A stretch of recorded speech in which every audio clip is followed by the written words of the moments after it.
About another serious incident that's happening around here, and with most leaders, we haven't had your voices on this. River of bodies, 2 more corpses recovered in River Yalas, distraught families flock the mortuary there. What should be done? What is the lasting solution, Ledama? Let's start from you, because we're seeing that bodies keep piling up. Nobody's taking responsibility. These are human beings. Let me first of all state that it's rather unfortunate that Kenyans should lose their loved ones, and their bodies are found dumped in rivers.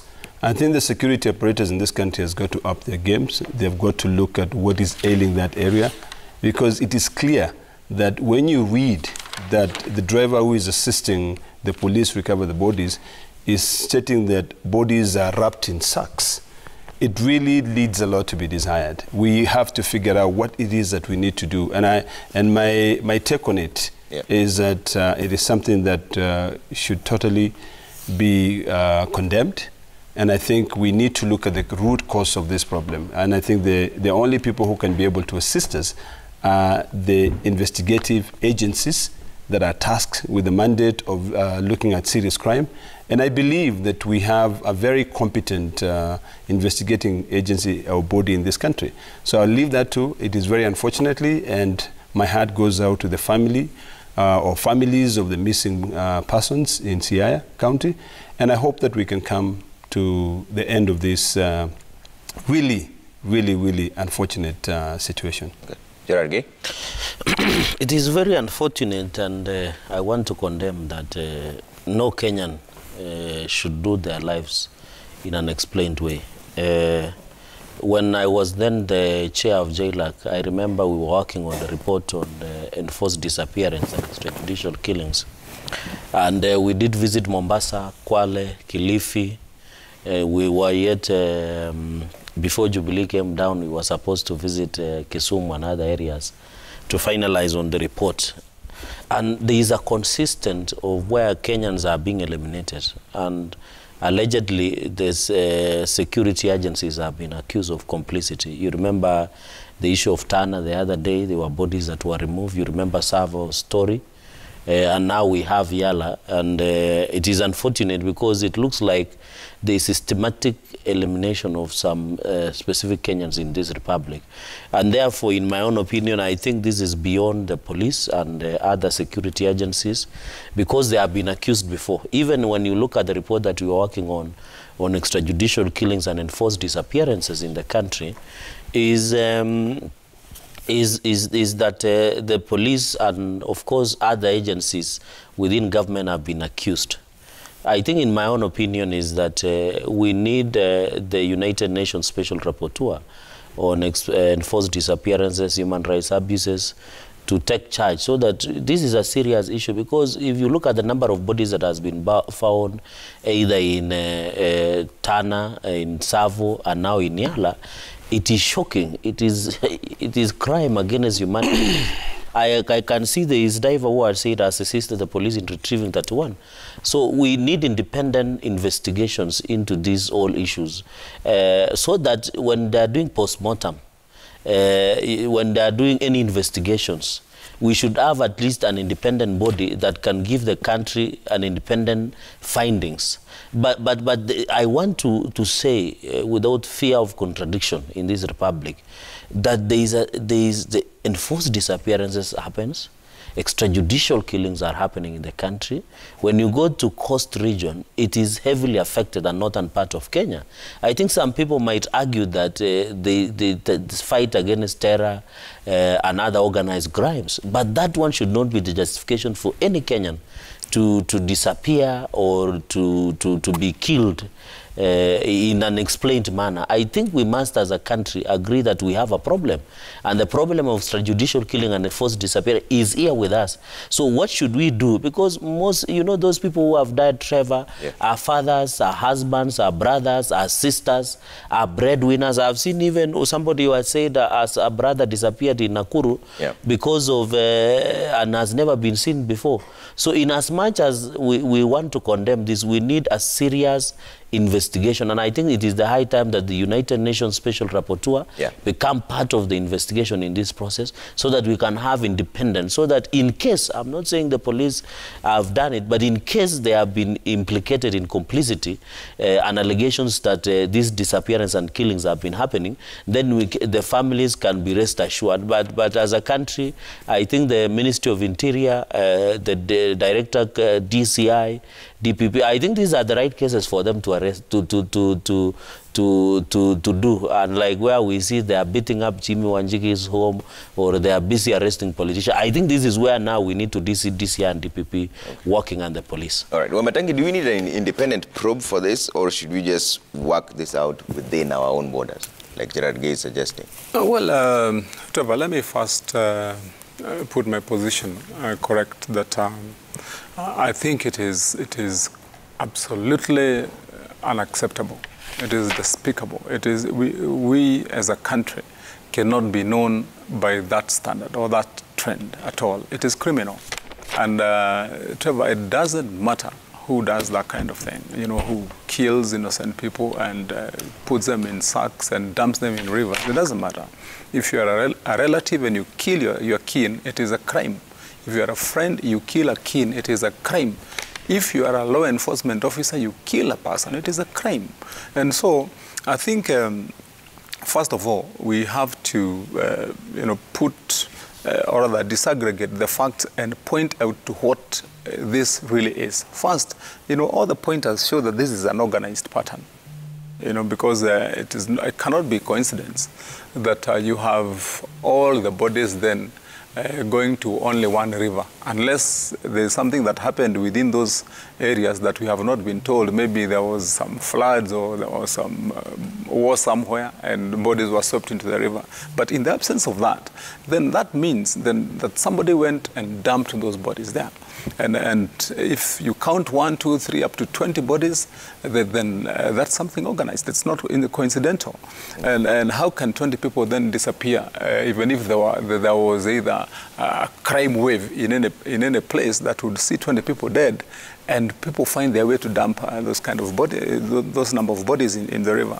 And the reason why I speak passionately about this, Trevor, is because it rekindles the memories of people like Lawyer Kimani, the one who was killed here at the river, and a very gruesome story told of how they suffered and were murdered and sledged to death.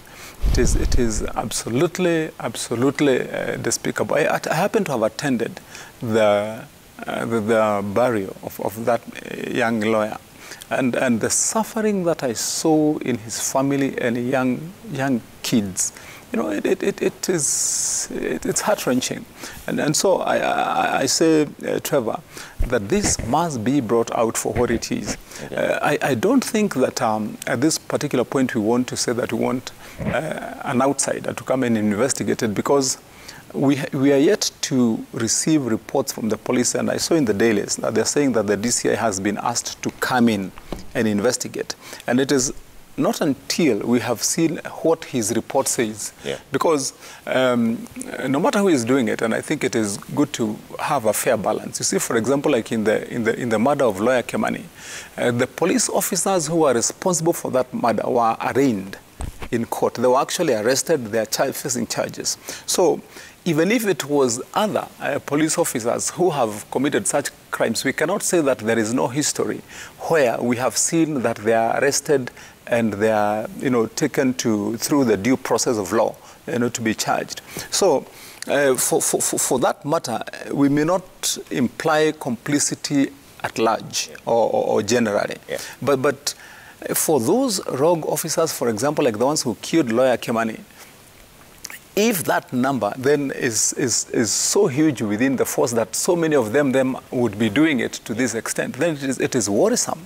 And so I think what we want to say to the Inspector General of Police, to the IG, to Interior Ministry, Fred Matiang'i, is that they have to deal with just as the way they are dealing with other issues. And I saw that they have arrested and arraigned in court these guys from Kenya Point lighting for the fallen pylons. What about for fallen human beings? Yeah. You know, what should we be seeing? Okay. So I think this is very, very sad for this country. We should put it behind it. We should put it behind us, Okay. and have a country where everybody is free to move around, express your views, Yeah. you know, hold divergent opinions, and still be living. Okay. Christian? I think the right to life is a provision in the Constitution of Kenya, and is the right to life of all citizens of this country. And if you analyze Kenya in terms of democracies and human rights standards, it is definitely on the decline. And the security apparatus will carry the highest level of blame. So these bodies that were dumped at River Yala within the territory of the Republic of Kenya should not just make stories. We know this country has a very bad history of extrajudicial killing and hijacking of key citizens. Mm-hmm. We know of some lawyers who were hijacked and taken to Mwingi the other day. And therefore, I tend to agree with Cherargei that this is a matter that can be internationalized because it's denting the image of the country in terms of human rights and standard and democracy. Now, if we may ask, who are these 20, the 20 bodies? Who are they? From which part of Kenya? Because they could as well have been executed in Garissa and dumped in River Yala. They could have been executed in Nairobi and dumped in River Yala. It should form part of a very serious national conversation, and that the forensic infrastructure of this country should first be able to identify those bodies and who are they. Then from there we'll be able to get down to the bottom. But we know if these are state activities of extrajudicial killing, they will do anything and everything to try and cover. And this is a matter that must be internationalized. It needs an external eye to do due diligence and leave no stone unturned and tell Kenyans the truth, because it could be you tomorrow disappearing. It could be me. It could be anybody else. And we want a country where every citizen is secure and lives protected. And this is happening under the watch of a government. And there is a government that has a responsibility to protect lives of citizens and property. Okay. To me, I think, this is pure extrajudicial killing. That would be the immediate hypothesis that we'd have to make, unless otherwise proved that it is not extrajudicial killing.